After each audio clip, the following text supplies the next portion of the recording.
जय हिंद दोस्तों, आर के मौर्य कॉमर्स क्लासेस के ऑफिशियल यूट्यूब चैनल में आपका स्वागत है। इस क्लास के माध्यम से आपके लिए उपलब्ध करा रहे हैं निवास स्थान एवं कर दायित्व से संबंधित सबसे पहले नियम और उसके बाद SBPD राजीव बंसल की बुक का बेहतर क्वेश्चन। आपको अपनी कॉपी में लिख लीजिएगा। हिंदी में लिखना हो हिंदी में लिखिए, इंग्लिश में लिखना हो इंग्लिश में लिखिए। अपनी कॉपी में लिखना है computation of tax liabilities, computation of tax liabilities. आपको हिंदी में लिखना है कर दायित्व की गणना। ध्यान दीजिएगा, टैक्स लायबिलिटीज़। आपको नियम याद होना चाहिए। अगर ये नियम मैं जो बता रहा हूँ वो नियम अगर आप याद कर लेते हैं तो मैं गारंटी के साथ कहता हूँ कोई भी क्वेश्चन आपसे नहीं छूटेगा। अपनी कॉपी में ऐसे बना लीजिए कॉलम। अपनी कॉपी में कॉलम बनाइएगा पार्टिकुलर का। 3 कॉलम आपको बनाना है पार्टिकुलर के बाद का। आपको 3 कॉलम ऐसे बना लेने हैं। आपको अपनी कॉपी में लिखना है यहाँ पर, ठीक है, पार्टिकुलर्स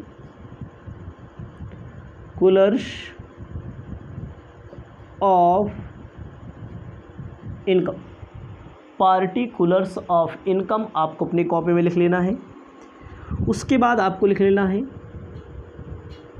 रेजिडेंस, ठीक है, रेजिडेंस। उसके बाद आपको लिखना है नॉट ऑर्डिनरी रेजिडेंस। उसके बाद आपको लिखना है नॉन रेजिडेंस। ध्यान दीजिएगा, अच्छे से हिंदी में लिख देते हैं। इसको बोला जाता है साधारण निवासी, इसको बोला जाता है असाधारण निवासी, इसको बोला जाता है अनिवासी। 3 होते हैं, पहला साधारण निवासी, दूसरा असाधारण निवासी जिसे इंग्लिश में नॉट ऑर्डिनरी रेजिडेंट कहते हैं, उसके बाद अनिवासी नॉन रेजिडेंट्स कहते हैं। ये नियम आपको याद होना चाहिए। आपको सबसे पहले अपनी कॉपी में लिखना है, हिंदी में एकदम लिख दे रहे हैं, भारत में प्राप्त तथा प्राप्त समझी जाए। ध्यान दीजिएगा, कुल मिलाकर के इंग्लिश में छोटा वर्ड लिखेंगे। आपको लिखना है इनकम रिसीव्ड इन इंडिया।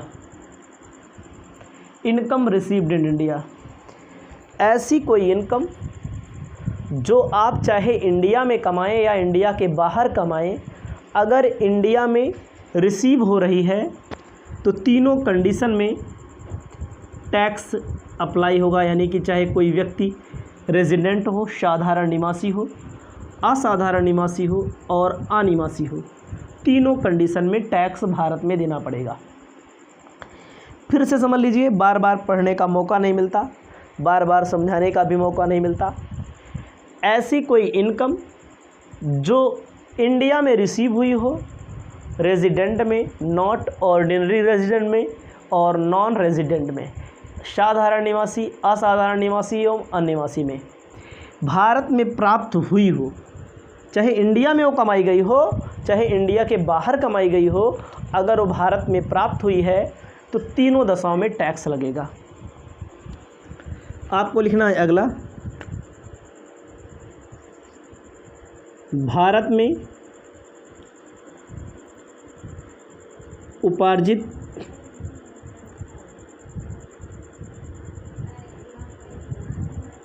आय। आपको लिखना है इनकम एकर्ड इन इंडिया।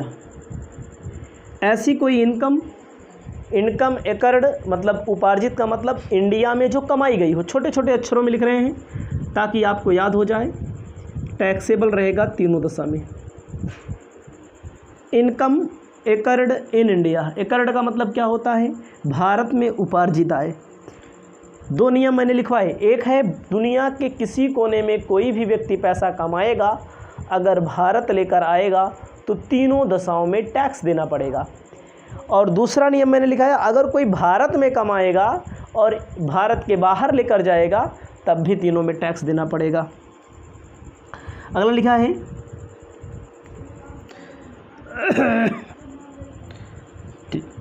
तीसरा नंबर आपको लिखना है, क्या व्यापार से आय या भारत के बाहर व्यापार से आय नियंत्रण भारत से, ध्यान दीजिएगा, बिजनेस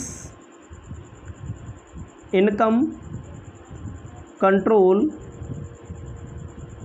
इन इंडिया।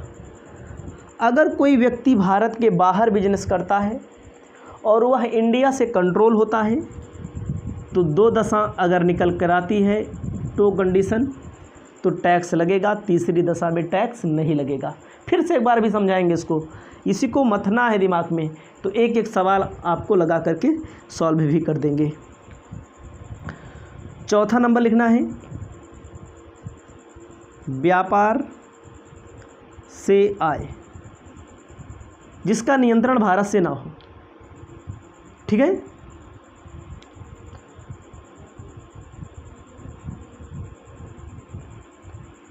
कोई बिजनेस इनकम हो या एनी इनकम, चाहे बिजनेस से हो चाहे जिससे हो, एनी इनकम हो।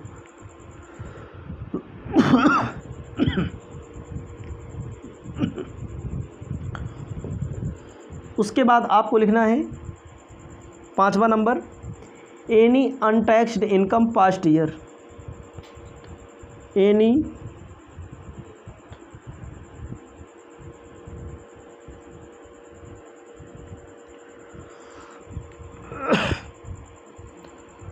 भूतकाल की आय जो गत वर्ष में भारत में लाई गई हो, ऐसे लिख लीजिएगा समझने के लिए बस।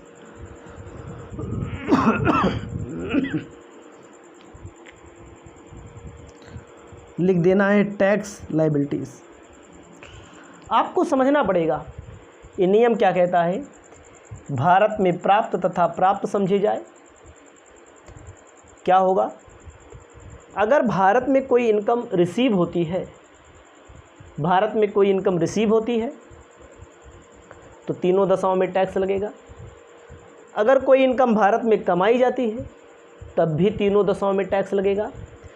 अगर कोई बिजनेस है, अगर कोई भारत के बाहर बिजनेस चल रहा है और इंडिया से कंट्रोल है तब भी तीनों दो दशा में टैक्स लगेगा, तीसरे में नहीं लगेगा।